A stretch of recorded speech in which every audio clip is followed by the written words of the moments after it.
Hannibal Lecter falar como um aristocrata inglês que acabou de sair de um jantar no século de saia.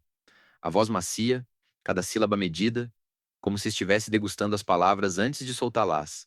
Hans Gruber, no topo da Nakatomi Plaza, soa como se tivesse estudado em Oxford e passado ódio em todas as aulas. O coringa do Ledger, aquele sotaque é de lugar nenhum. Uma distorção vocal que não existe na geografia real, uma colagem de sons que desorienta o ouvido. Foram três atores diferentes. Anthony Hopkins, Alan Rickman, Heath Ledger. Três nacionalidades, três métodos completamente distintos de construção de personagem. Mas todos usam a mesma ferramenta para te dizer uma coisa sem você perceber. Esse cara não é como você. Ele é o outro. Ele vem de fora. E o cinema americano repete esse truque há décadas, com um padrão tão documentado que virou caso de estudo linguístico. A pergunta não é se você percebeu, é se você consegue desouvir depois de saber. Pois é, você pode nunca ter parado para pensar nisso, mas seu cérebro já foi treinado.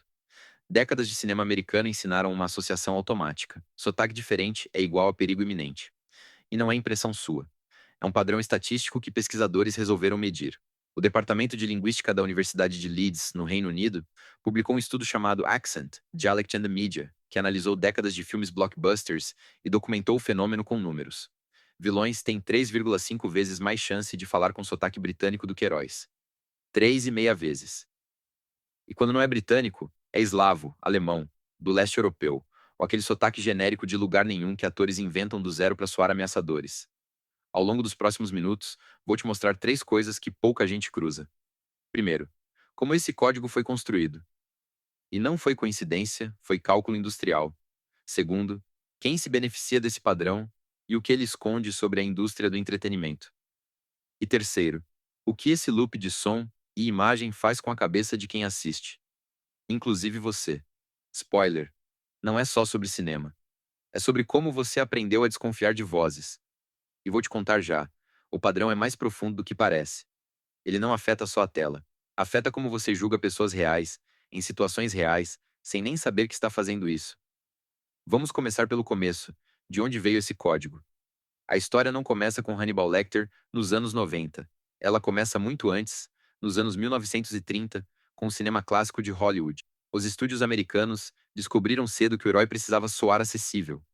Um americano médio, um cara comum, com quem a plateia pudesse se identificar instantaneamente. O vilão, por outro lado, precisava soar diferente para que a plateia soubesse, nos primeiros segundos de tela, que ele não era de confiança. E o atalho mais rápido, mais barato e mais eficaz foi o sotaque. O Departamento de Linguística da Universidade de Leeds, no estudo que a gente mencionou, mapeia exatamente isso. O sotaque estrangeiro funciona como um marcador de alteridade. O público americano, majoritariamente branco e de classe média, se identifica com o herói de sotaque neutro. O inglês padrão americanizado, sem regionalismo, sem marca de origem. O vilão, que ameaça a ordem desse herói, recebe um sotaque que o coloca fora do grupo. Nos anos 30 e 40, os vilões mais comuns falavam com sotaque alemão. O inimigo da guerra era também o inimigo da tela. Atores como Erich von Stroheim e Konrad Veidt, uma leva inteira de europeus que construíram carreira interpretando vilões nazistas ou aristocratas decadentes da velha Europa. O cinema não estava só refletindo o medo geopolítico da época. Estava criando um molde de áudio que seria copiado por gerações de roteiristas e diretores. Depois veio a Guerra Fria, e os vilões ganharam sotaque russo. O padrão se repetiu com tanta consistência que o artigo Why Do Movie Villains Have British Accents, publicado pela The Atlantic em 2017, aponta algo curioso. Mesmo quando o vilão não é britânico, atores americanos frequentemente adotam um sotaque britânico para papéis de vilania. Por que não fazer um sotaque russo de verdade? Por que não usar a própria voz? Porque o sotaque britânico carrega, no imaginário americano, um peso duplo e contraditório. Ao mesmo tempo que soa elegante, refinado e culto, também soa frio, calculista e emocionalmente distante. É o som de alguém que se sente superior a você. Alguém que está planejando algo que você não consegue entender. Alguém que teve mais educação, mais privilégio, mais tempo para tramar. E não tem nada de acidental nisso. Foi construído, testado e repetido até virar regra não escrita de roteiro. Dá para traçar a evolução desse padrão década por década. Nos anos 50, com o macartismo e o medo do comunismo, o vilão de sotaque eslavo começou a surgir com mais força ao lado do vilão alemão. Nos anos 70 e 80, com o bloqueio dos estúdios britânicos e a invasão de atores do Reino Unido em Hollywood, O sotaque britânico dominou de vez os papéis de vilania. Alan Rickman em Duro de Matar não foi um acaso. Foi a cristalização de décadas de um molde que já estava pronto esperando o ator certo. E desde então virou atalho preguiçoso de roteiro. Se o roteirista não tem tempo de construir um vilão com profundidade, ele dá um sotaque pro ator e o trabalho está meio feito. O público preenche o resto com a associação automática que já foi programada. Mas espera, não é bem assim. Porque se o padrão fosse só vilão estrangeiro igual ameaça, a história seria simples demais. E o cinema americano raramente é simples quando se trata de reproduzir hierarquias sociais. O plot twist é que Hollywood construiu um sistema de dois níveis, uma hierarquia sonora que você provavelmente já absorveu sem perceber. O vilão de sotaque britânico é o vilão sofisticado. O planejador frio. O estrategista que usa palavras rebuscadas enquanto comete atrocidades com elegância. Hannibal Lecter, Hans Gruber, Scar em O Rei Leão, o Dr. Facilier em A Princesa e o Sapo. Todos seguem esse mesmo molde vocal. São vilões que o público respeita, mesmo torcendo contra. Eles têm camadas, discursos, motivações quase compreensíveis. Agora repara comigo. Quando o vilão não é sofisticado, quando ele é violento, bruto, bestial, irracional, o sotaque muda drasticamente. Vira eslavo, do leste europeu ou árabe. Essa divisão não é inocente. E não é aleatória. Jack Shaheen, professor e pesquisador, passou décadas documentando esse padrão. No livro Real Bad Arabs, How Hollywood Vilifies a People, ele analisou mais de 1000 filmes americanos que retratam personagens árabes ou do Oriente Médio. O padrão é brutal e consistente. O vilão de sotaque árabe raramente é um estrategista frio. Ele é fanático, explosivo, movido por instinto e não por inteligência. Ele não planeja. Ele reage. Ele não calcula. Ele explode. Enquanto o vilão britânico é uma mente privilegiada, o vilão árabe é um instinto perigoso. Uma ameaça diferente, codificada por um sotaque diferente, e tratada com um nível diferente de complexidade narrativa. A base de dados de personagens da IMDb, compilada e analisada por veículos como Movieplot e Screen Rant, mostra um padrão numérico que assusta. Entre os 50 vilões mais icônicos do cinema americano, mais de 60% falam com algum sotaque não americano. E entre esses, a distribuição não é aleatória. Ela segue classe social. Os vilões de alto status na trama têm sotaque britânico. Os vilões de baixo status. Traficantes, terroristas, capangas, matadores de aluguel. Têm sotaque do leste europeu, árabe ou latino. Não é uma escolha de elenco inocente. É uma hierarquia sonora que reflete hierarquias reais de poder, classe e preconceito no mundo fora da tela. O cinema não inventou esses preconceitos, mas deu a eles uma voz inesquecível. E mais, deu a eles um endosso estético que faz o espectador achar que está diante de uma verdade narrativa e não de um preconceito repetido até virar natural. Agora a gente cava onde a coisa fica realmente interessante. Porque não é só sobre vilões em filmes. É sobre como o som de uma voz pode ativar no seu cérebro uma resposta de medo antes mesmo de você processar racionalmente quem está falando. Estudos de neurolinguística mostram algo fascinante. O cérebro humano processa sotaques estrangeiros em uma fração de segundo diferente do que processa sotaques familiares. É um pequeno desvio de processamento neural que o cérebro interpreta como estranheza. E estranheza, no contexto narrativo de um filme, vira ameaça potencial instantânea. O artigo da The Atlantic, de 2017, entrevistou linguistas que explicam esse fenômeno com detalhes. O sotaque britânico, em particular, ocupa um lugar único no imaginário americano. Ele carrega um status de classe superior, associado a império, monarquia, tradição secular, sofisticação cultural. Mas também carrega o peso da história colonial, da dominação, do controle exercido à distância por meio de uma elite que fala bonito. O vilão britânico não é só estrangeiro. Ele é um lembrete vivo de que existiu e ainda existe um império que dominou meio mundo falando exatamente daquele jeito. O que torna esse vilão mais assustador não é o sotaque em si como som, é o que ele representa como baggage histórica. Uma inteligência que vem de um lugar de privilégio e poder que não pede licença. Há um poder que não precisa de violência explícita porque funciona por manipulação, hierarquia e palavras bem colocadas. O estudo da Universidade de Leeds também mapeou um fenômeno que contradiz tudo o que a gente esperaria, quando um herói americano tem sotaque britânico. E acontece, sim. Geralmente é um personagem que passa por um arco de redenção. Ele começa como alguém frio, distante, arrogante, e ao longo da história aprende a se conectar com o grupo, a se tornar um de nós. Ou melhor, o sotaque britânico no herói é um sinal de que ele precisa ser consertado. No vilão é um atalho de ameaça permanente que nunca se redime. O mesmo som, o mesmo sotaque, serve a dois propósitos opostos, dependendo unicamente de quem está falando na estrutura narrativa. Não é o sotaque que é intrinsecamente vilão. É a estrutura da história que te ensina a ouvi-lo como vilão. E depois de décadas repetindo o mesmo truque, o seu ouvido já aprendeu a lição de cor. O mais assustador é que esse condicionamento começa absurdamente cedo. Crianças em idade pré-escolar que assistem a filmes da Disney com vilões de sotaque britânico já demonstram, em testes controlados, uma tendência maior a associar vozes com sotaque diferente a personagens negativos, mesmo quando a voz é apresentada fora de contexto de filme, num teste cego de áudio. A associação é tão forte que sobrevive até quando o espectador não vê o rosto do personagem. Ela é puramente sonora. O sotaque sozinho já carrega o julgamento moral. Aqui vai o ângulo que ninguém mais oferece, a tese que a gente defende com evidência. A maioria das análises para por aí. Hollywood usa sotaque para marcar vilões. Ok? Descobrimos a América. Todo mundo sabe disso. Todo mundo já leu um texto sobre o assunto. Mas o que ninguém conecta é como esse padrão sonoro se realimenta com um fenômeno muito mais profundo. O medo do outro como ferramenta sutil de controle social e manutenção de ordem. O cinema americano não está apenas refletindo preconceitos que já existem na sociedade. Ele está treinando ativamente novas gerações a reproduzir esses preconceitos de forma automática, sem instrução verbal, sem discurso explícito. Uma criança que cresce vendo que todo vilão fala diferente do herói aprende, sem ninguém dizer uma palavra, que diferença linguística é igual a sinal de perigo. O aprendizado é implícito, mas é brutalmente eficaz. Três evidências sustentam essa tese.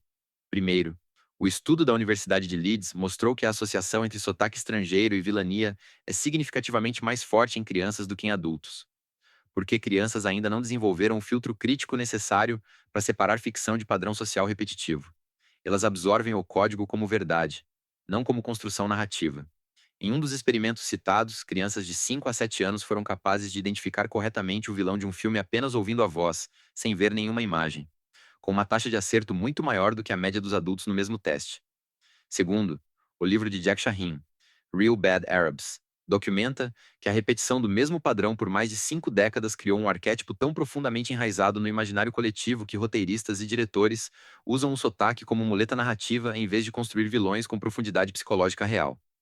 O sotaque substitui a construção de personagem. Shaheen analisou mais de 1.000 filmes e descobriu que em menos de 5% deles o personagem árabe, ou de origem árabe, era retratado como alguém positivo, normal, multidimensional. O resto era vilão, terrorista ou alívio cômico caricato. Terceiro, levantamentos da base IMDb compilados por análises independentes mostram que o padrão se intensificou nos anos 2000, não diminuiu com o suposto avanço da representatividade. Quanto mais globalizado o cinema se tornou, quanto mais mercados internacionais passaram a ser relevantes para a bilheteria, mais o vilão estrangeiro virou regra, não exceção. Filmes que faturam bilhões de dólares fora dos Estados Unidos continuam usando o mesmo truque sonoro para separar herói de vilão. A tese final é esta: o sotaque de vilão não é estética, não é coincidência, e não é inofensivo. É tecnologia de comunicação de massa.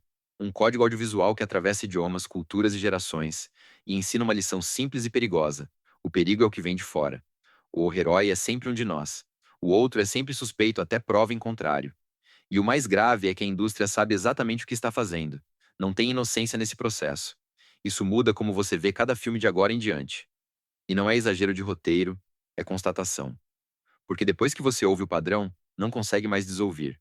Ele está em todo lugar. Na próxima vez que assistir a um blockbuster americano, seja um filme de herói, uma animação infantil, um thriller de ação, repare com atenção. Quem é o herói? Qual o sotaque dele? Quem é o vilão? Qual o sotaque dele? Quantos personagens com sotaque estrangeiro são heróis na história? E quantos são vilões? O exercício é simples, mas os resultados são sempre constrangedores. Pegue aí um filme, como Operação Invasão, do ano passado. Herói americano, sotaque neutro. Vilão russo, sotaque carregado.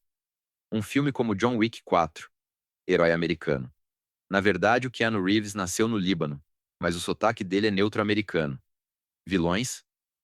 Japonês, alemão, francês, cada um com sotaque marcado.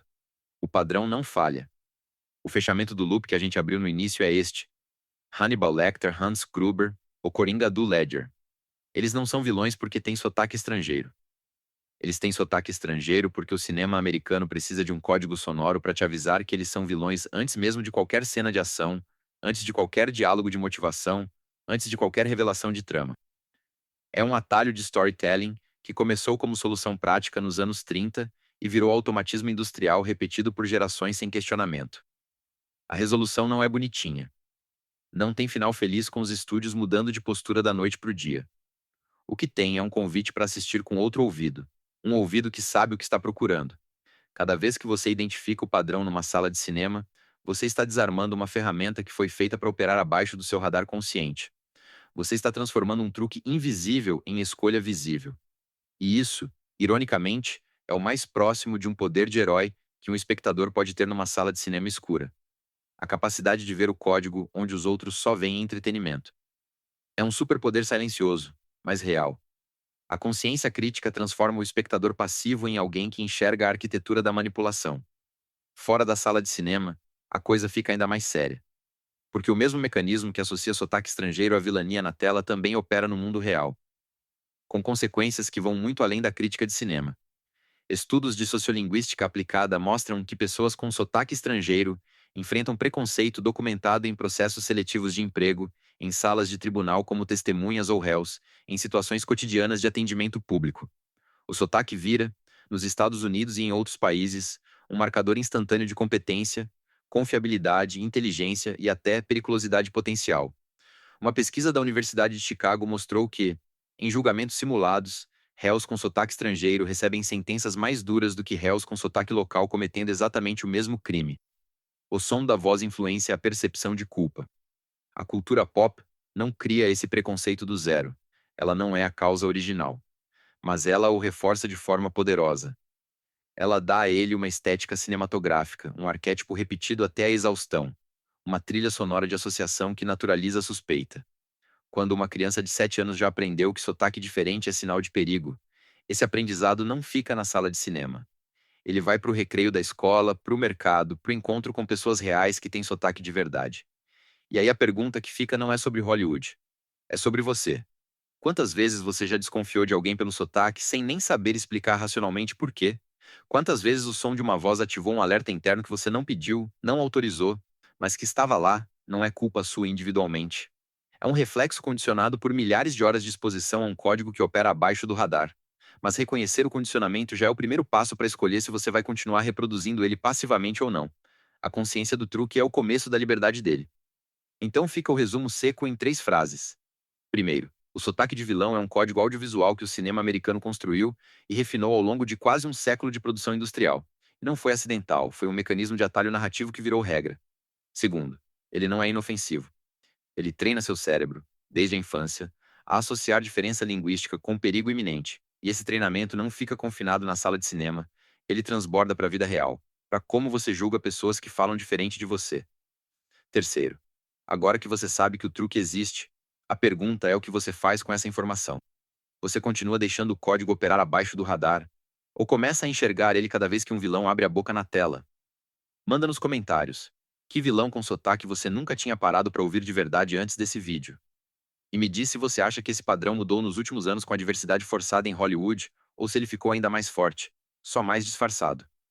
A gente está construindo esse canal junto, e é a sua visão que molda os próximos mergulhos. No próximo recorte profundo, a gente vai destrinchar um fenômeno que parece mágica, mas tem uma explicação histórica que ninguém conta. Até lá.